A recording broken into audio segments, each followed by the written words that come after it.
नमस्कार विद्यार्थियों, मैं सुरपाल सिंह राजावत आज का दूसरा अध्याय लेकर आए हैं न्यग्रोध वृक्ष, जो कक्षा 10वीं की संस्कृत का पाठ है। न्यग्रोध वृक्ष का मतलब आप समझते हैं, बरगद का पेड़। पुराने समय की बात इस अध्याय के अंदर कही गई है, जो कि हम आज अध्ययन करेंगे। कस्मिंश्चित् ग्रामे एकः न्यग्रोधवृक्षः प्राचीनविशालः च न्यग्रोधवृक्षः आसीत्। कस्मिंश्चित् ग्रामे एकः प्राचीनः विशालः च न्यग्रोधवृक्षः आसीत्। यानी कि किसी गांव में एक प्राचीन और विशाल बरगद का पेड़ था। बहुत ही प्राचीन यानी पुराने समय में, और विशाल यानी कि वो बहुत ही बड़ा बरगद का पेड़ था। च न्यग्रोधवृक्षः आसीत्।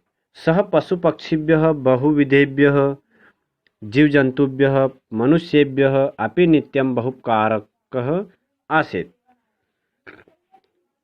वह पशु पक्षियों के एवं कई प्रकार के जीव जंतुओं, मनुष्यों के लिए बहुत उपकार करने वाला था। पथिकाः तस्य वृक्षस्य छायायां पाथेयं भक्षयित्वा मार्गायासं परिहरन्ति स्म।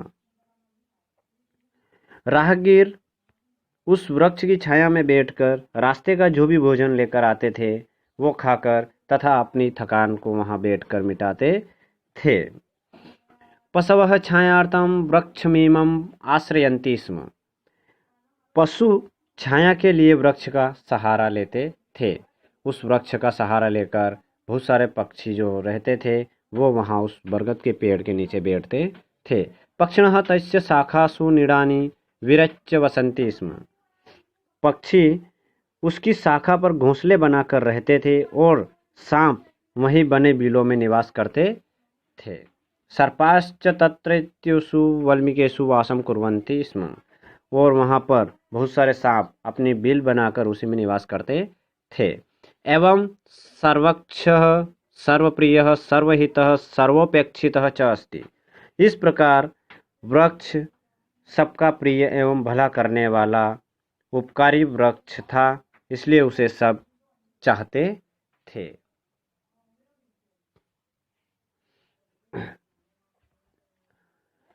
तस्य न्यग्रोधवृक्षस्य शाखायाम् एकः काकः बहुकालात् वसन्नासीत्। अर्थात उस बरगद के पेड़ की छाया पर एक कौवा बहुत दिनों से रह रहा था। वहां पर एक काक बहुत दिनों से रह रहा था। कस्मिंश्चित् दिने स वायसः किमपि स्मरन् इतस्ततः दृष्ट्वा एवं उच्चैः अरटत्, हे बन्धवः श्रूयन्ताम्। किसी दिन वह कौवा कुछ याद करते हुए इधर उधर देखकर जोर जोर से रटने लगा, हे बंधुओं, सुनो सुनो, मेरी बात सुनो।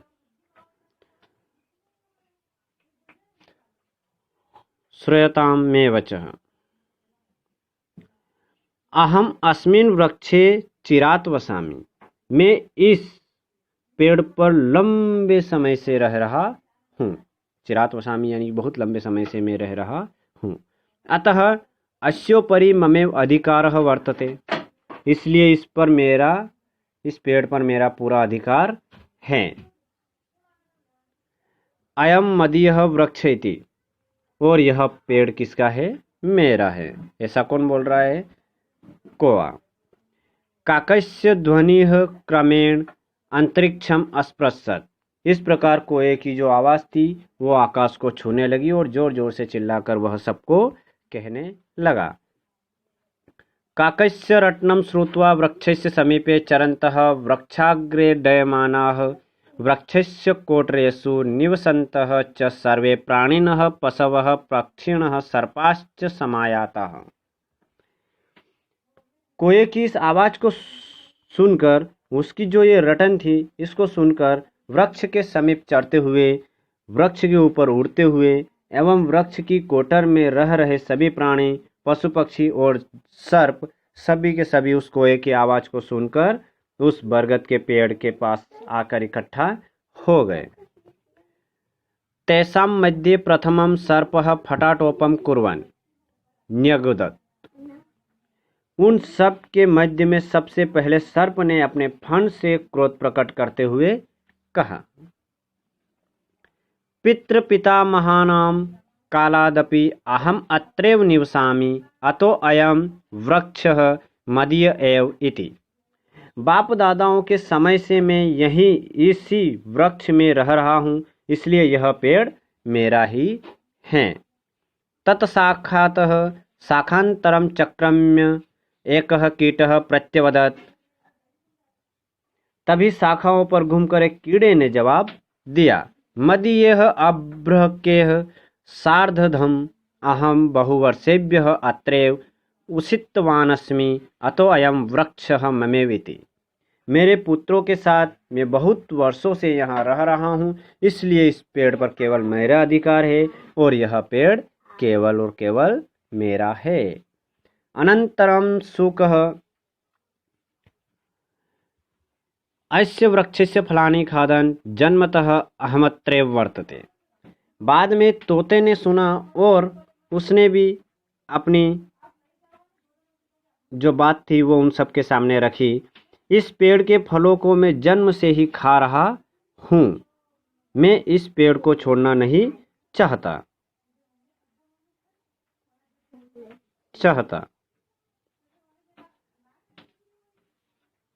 यह बरगद का पेड़ मेरा ही है।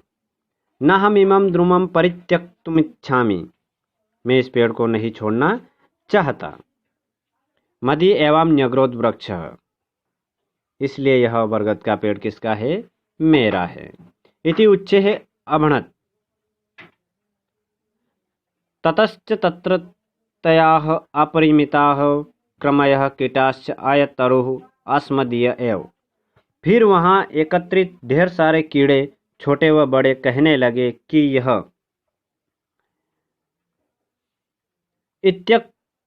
इत्युक्त्वा वृक्षस्योपरि स्वं स्वं अधिकारं घोषणायां विचित्रतरं कोलाहलम् अकुर्वन्।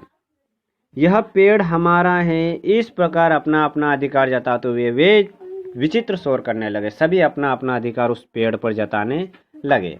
अत्रांतरे कस्मिच अजापुत्रः तत्रागतः। इसी बीच एक बकरी का बच्चा वहां आ गया। इन सब की विचित्र शोर करने की, अधिकार जताने की जो आवाज थी उसको सुनकर वहां पर एक बकरी का बच्चा आ गया। सो अपि तस्य तरोह पत्राणि खादन् नंदति स्म। वह भी उस पेड़ के पत्ते खाकर प्रसन्न होता था। तम दृष्ट्वा सर्वे प्राणिनः न्याय निर्णयं कर्तुं तं प्रार्थयन्त। उसे देखकर सभी प्राणियों ने उससे न्याय निर्णय के लिए प्रार्थना की कि सभी आपस में झगड़ने से कुछ नहीं होगा, हम सब मिलकर कुछ न कुछ इस समस्या का समाधान निकाले और इस बात का निर्णय करें। यह प्रार्थना उस बकरी के बच्चे ने की। सर्वेषां वचनानि श्रुत्वा स अजः अवदत्। सभी की बात सुनकर वह बकरा बोला, अस्तु मया समेषां समस्या समाकर्णिता, इदानीं मम वचनानि यूयं शृणुत। मेरे द्वारा सभी की समस्या सुनी गई है, मेरी बात तुम सब सुनो। सभी की समस्या को मैंने सुना है, तो अब तुम सब मेरी बात ध्यान से सुनो।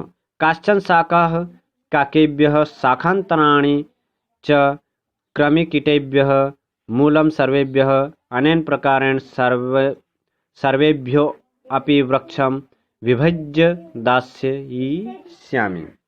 कोई शाखा को दूसरी शाखा कीट पतंगों को, जड़ सभी प्रकार को इस प्रकार की पेड़ का हिस्सा दिलाऊंगा। सभी प्रकार को अपना अपना हिस्सा में दिलवाऊंगा। अस्मिन्नेव ग्रामे कस्मित् वृक्ष छेदकः मे मित्रमस्ति।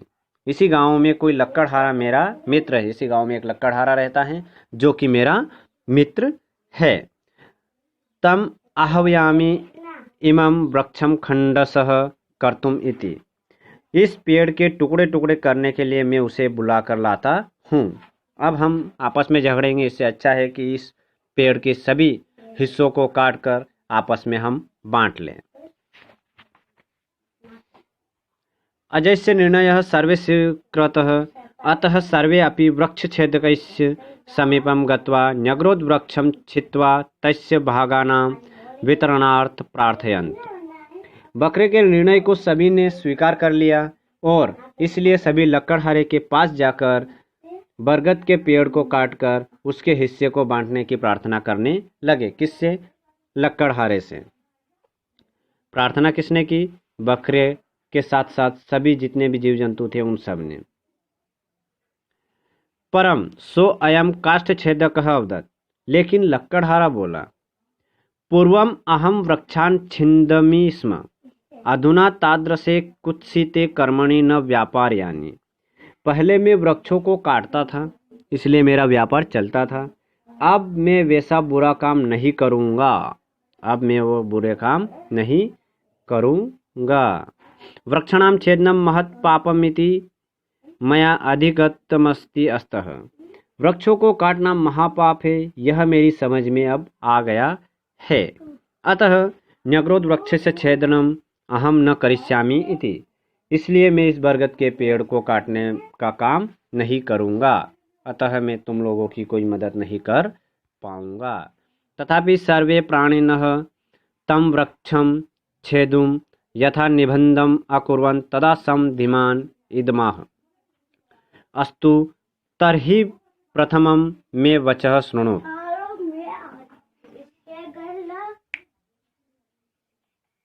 फिर सभी प्राणियों ने उससे वृक्ष काटने के लिए स्वतंत्र किया।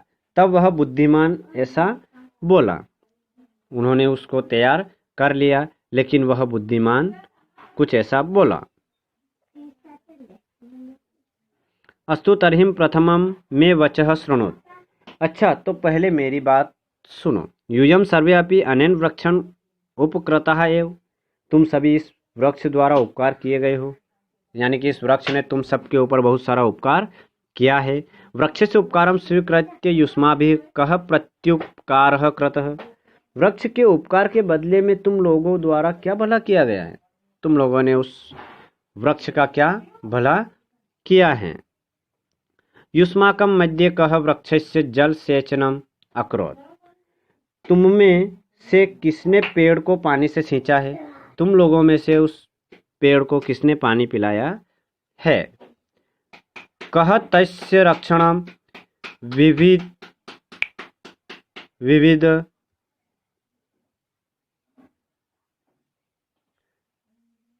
कः तस्य रक्षणं विविधयान् न कोऽपि किंचित् अकरोत्। किसने उसकी रक्षा की? किसने कुछ भी नहीं किया है। वरुण देवः वृष्टिं वर्षति, वरुण देव वर्षा करते हैं। सूर्यदेव प्रकाशः प्रयच्छति, सूर्यदेव प्रकाश देते हैं। भूमाता वृक्षस्य आधारभूता अस्ति, धरती माता वृक्ष का आधार है। वायु अनिलम ददाति, वायु हवा देती है।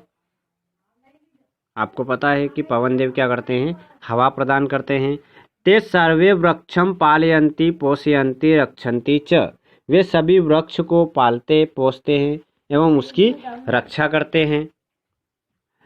ते न कदापि मम अधिकारः वर्तते इति अवदन्, वे कभी भी मेरा अधिकार है ऐसा नहीं कहते। कभी भी ये लोग ऐसा नहीं कहते हैं कि ये मेरा अधिकार है। ते सर्वे परोपकारिणः, वे सभी दूसरों का उपकार करने वाले हैं। परम यूयं सर्वे परोपकारिणः वृक्षस्य साहाय्यं स्वीकृत्य तमेव नाशयितुं कृतसंकल्पा यूयं स्वाश्रयमेव नाशयत। परंतु तुम सभी दूसरों का नुकसान करने वाले हो। वृक्ष की सहायता लेकर उसी को नष्ट करने का निश्चय करके तुम अपने आश्रय को ही नष्ट करना चाहते हो। अस्मिन् वृक्षे छिन्ने सति यूय कुत्र गच्छत। इस पेड़ के काटने के पश्चात तुम सब लोग कहाँ जाकर रहोगे?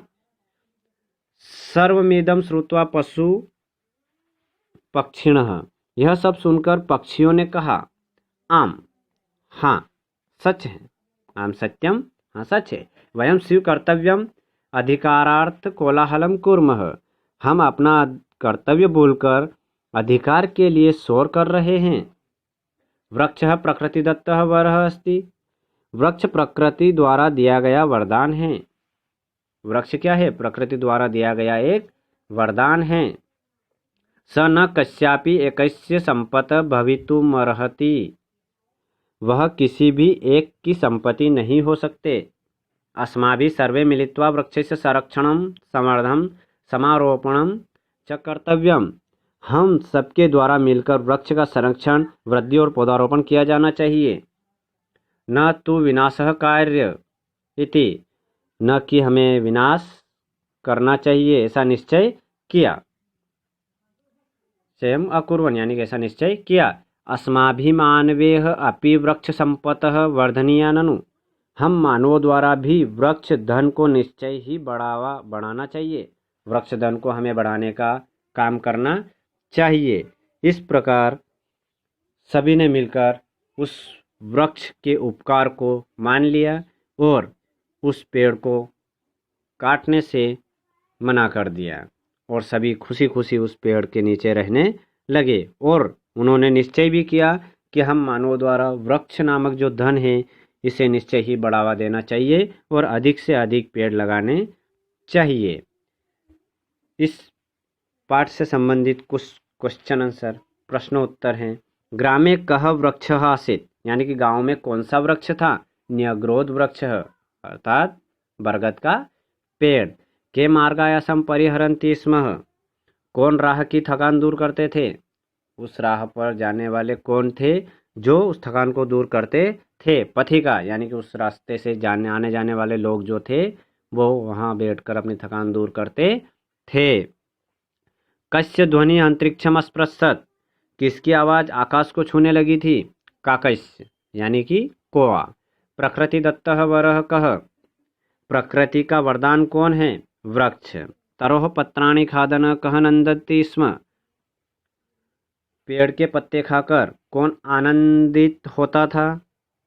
अजापुत्र, यानी कि बकरी का बच्चा।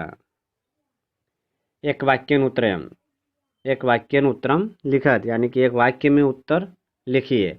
सर्वे कस्य निर्णयः स्वीकृतः, सभी किसका निर्णय मान लेते हैं? किसका निर्णय मानते थे? मान लिया था अजस्य। सभी ने बकरे का निर्णय मान लिया था। कः वृष्टिम वर्षति, कौन पानी बरसाता है? वर्षा कौन कराता है? वरुण देव। वृष्टिम वर्षति, वरुण देव वर्षा करते हैं। वृक्ष से आधारभूता का, वृक्ष का आधार कौन है? वृक्ष से आधारभूता भूमाता, वृक्ष का आधार पृथ्वी यानी कि धरती माता है। अस्माभिः काः वर्धनीया, हमारे द्वारा कौन बढ़ाने लायक हैं? अस्माभिः वृक्ष संपत् वर्धनीया, हमारे द्वारा वृक्ष धन को बढ़ाने योग्य हैं। किम महत् पापम अस्ति, सबसे बड़ा पाप क्या है? वृक्षणाम छेदनम महत् पापम अस्ति, यानी कि वृक्षों का नाश सबसे बड़ा पाप है। आशा करता हूँ कि मेरे द्वारा समझाया गया न्यग्रोध वृक्ष, बरगद का पेड़, आप सभी को अच्छे से समझ में आया होगा। धन्यवाद।